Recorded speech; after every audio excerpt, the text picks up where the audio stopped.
just read this. I just read this book. I'm about to disagree with so many people. And anyway, let's start with the things that I loved. Angrboda. Angrboda can get it. Angrboda is awesome. She is so cool. She's direct and she's like, I like doing my own thing. Leave me alone. Excellent mother. Amazing mother. I loved the themes of motherhood and connection and like what it meant to truly love your children and like all these incredible feminine themes of like these women connecting to each other. And Angrboda and Skadi, I loved Gornichek's writing style. She is an incredible mythological reteller. I would put her up there with Madeline Miller. This was really beautifully written. And I just thought that this world she conceptualized, the way she conceptualized of this Norse mythological world was so cool. And she writes it so much like a fairy tale and it's so beautiful and it feels like a fable, but like she had me tearing up towards the end. The ending I thought was just like really perfect. And I think that she did such a good job with this story. She's a brilliant writer. I loved so much about this book. The problem is I hated one thing like a lot.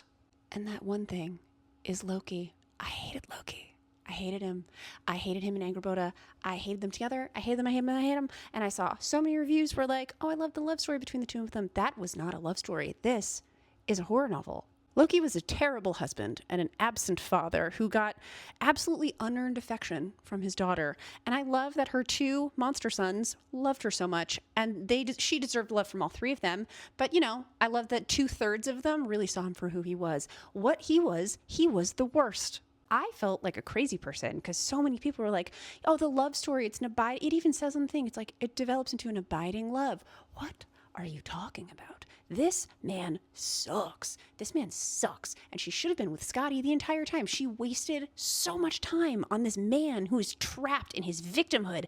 And the one thing I disliked is that Gornichek gave him so much leeway and so much like, oh, he couldn't have helped it. It wasn't really in his control. Yes, it was. That man was a spineless coward.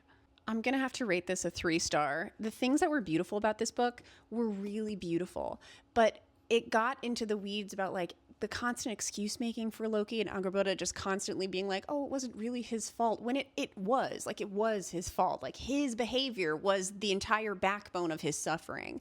And I just found it really hard to get past that. As far as mythological retellings go, this is beautiful. I do think this is a beautifully written, very well done book. I just found the romanticization of Loki's behavior to be really tough to swallow at times, especially with some of the things that he said to her. So it was the romanticization from Angrboda that really upset me because she was so much stronger than that, except when it came to him. She was like, oh, make a million excuses. And then like I was supposed to forgive him in the end. And I don't. I do not forgive you, Loki.